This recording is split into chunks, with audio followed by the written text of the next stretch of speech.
Good afternoon, good afternoon, good afternoon. My brothers and my sisters. I don't know if you guys know what's going on with Africa when it comes to Uganda. Apparently, Ugandans has passed a law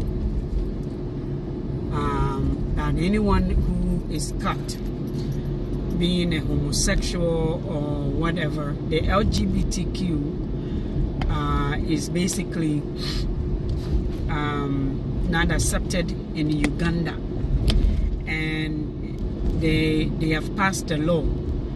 Anyone caught, there's been a couple of charges that people can end up in jail. You'll be prosecuted. So as a result, Joe Biden, the president of America, has sanctioned Uganda. So the Ugandans making a law in their own country has posed, that has called for the Americans, the West, to sanction a Uganda from doing so many things. So it's just as if you are in your own home with your own might, your own will. Somebody else want to make up a law for you. But listen to this one. Iraq, for so many years opposed LGBTQ. In fact, they even have a harsher laws against people with such beliefs. People are killed, people die each and every day for being in the LGBTQ community, and the US has not passed any sanctions. I don't know if there is something about black men that is not wanted. I'm not sure. But everything a black man does is as if they are not allowed to do it, or they don't deserve to make their own laws, or they are not entitled to decide what is good for them or what is bad for them.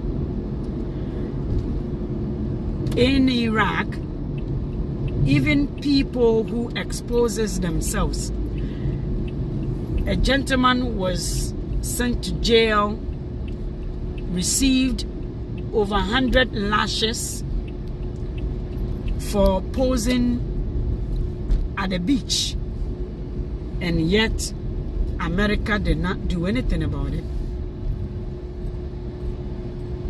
I was watching one American guy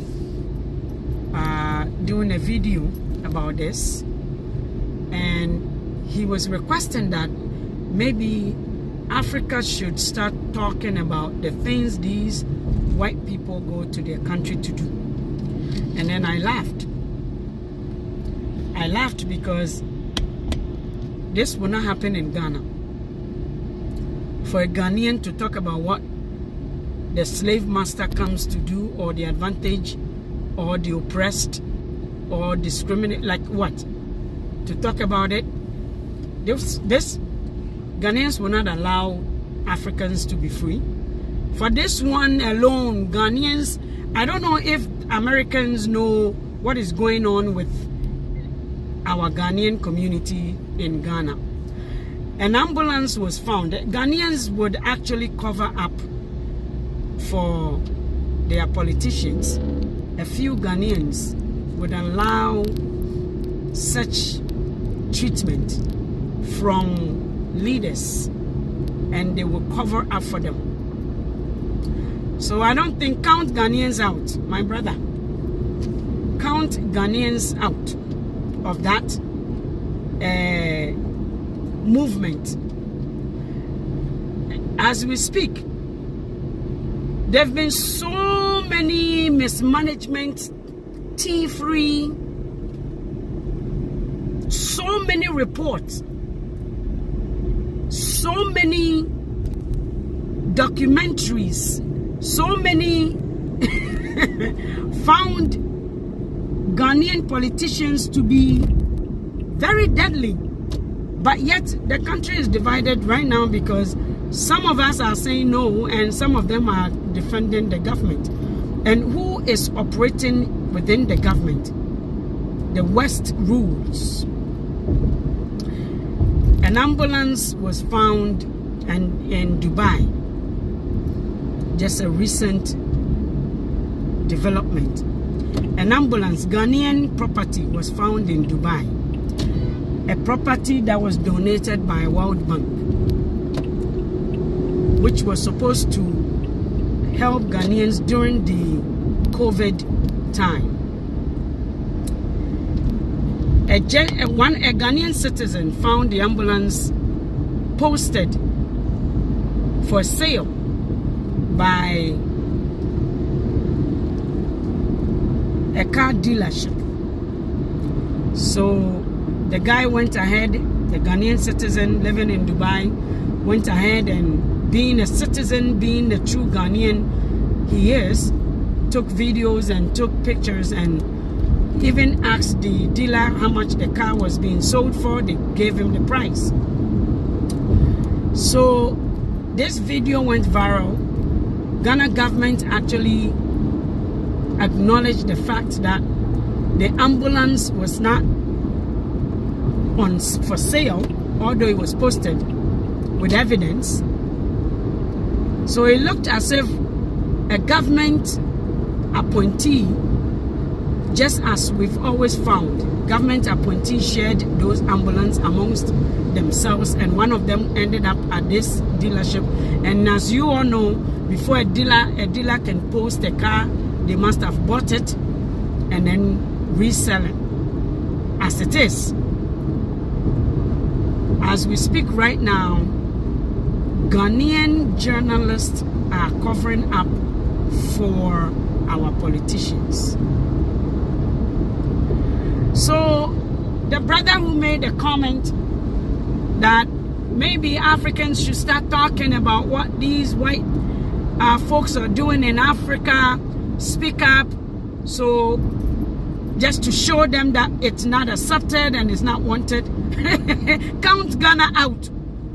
Ghanaians will not allow development to happen. Some Ghanaians, in fact, some Ghanaians, because right now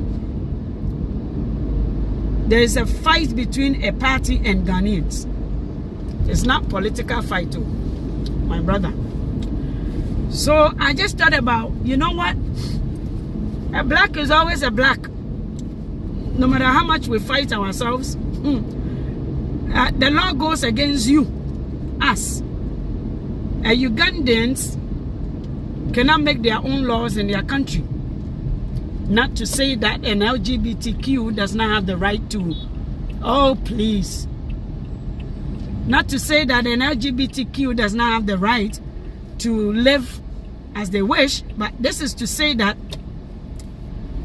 somebody else does not have the right to oppose or to live as they too want, as long as they are an African. Because Iraq has even worse punishments for anyone who is even suspected to be an LGBTQ member. Iraqians, all these Middle East countries, but has America posed a sanction in Iraq? No. You will get lashes if you even pose nude in Iraq. Has America posed sanctions? No. Africans alone don't have the right, because we allow ourselves to be slaves. Our brothers, our next counterparts are not going to allow Africa to be. So the brother who think all Africans are in on independence, think again. Oh, Ghana, I'm a Ghanaian, and I'll tell you, Ghanaians will not allow the white man to leave our country. Trust me. Because Ghanaians are speaking against this, and some Ghanaians, for what they get within the government, because of what they get from the government, it's not about what the national gets. It's not about what the whole country gets. It's not about forming a union for Ghana or Africa. No. It's about what some individuals get and pays off some journalists to come on air and lie. So, as a Uganda is sanctioned right now, Ghana president has opened Ghana up for anything that Americans will say because our president is afraid of the Americans. So Ugandans, my brothers and sisters, kudos to you who can stand a bit of hardship, but all will be well when you concentrate on what you can produce.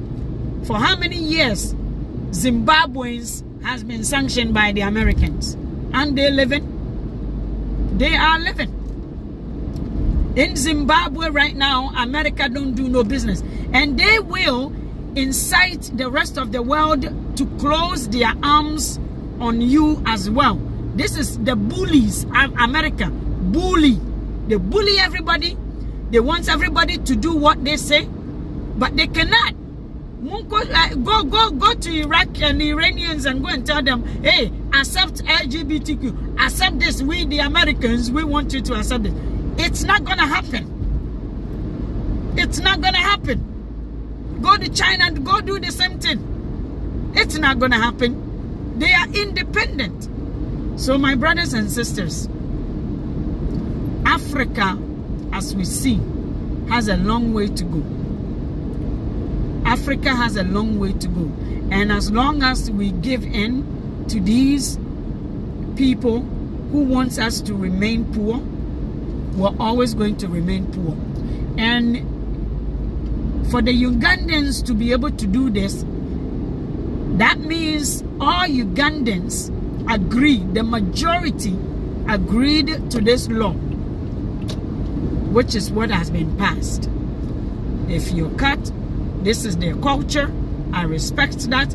This is what they believe in, and this is how they want to live their life. The world is big. If some people want to live a life like that, I can't say anything about it. But the issue is people, American, even in America, can they even tell all the Americans to accept LGBTQ? No. How the hell do you think you can tell Africans to accept it? In America, there's a lot of rallies against it. Can you tell American who don't believe in anything that, oh, I'm sanctioning you, you can't do that, you can't do that? You can't tell people how to live. Just like you don't want people to tell you how to live, how dare you think you can tell Africans how they should manage their affairs and their home, because we allow them. So my brothers and sisters, let me tell you something. If we can take those baby steps towards freedom, we will achieve it. May God bless you. I have a meeting to go to. Bye-bye. We'll be talking on this issue a bit more. I'm just going to go watch some Kevin Taylor and then we'll talk later.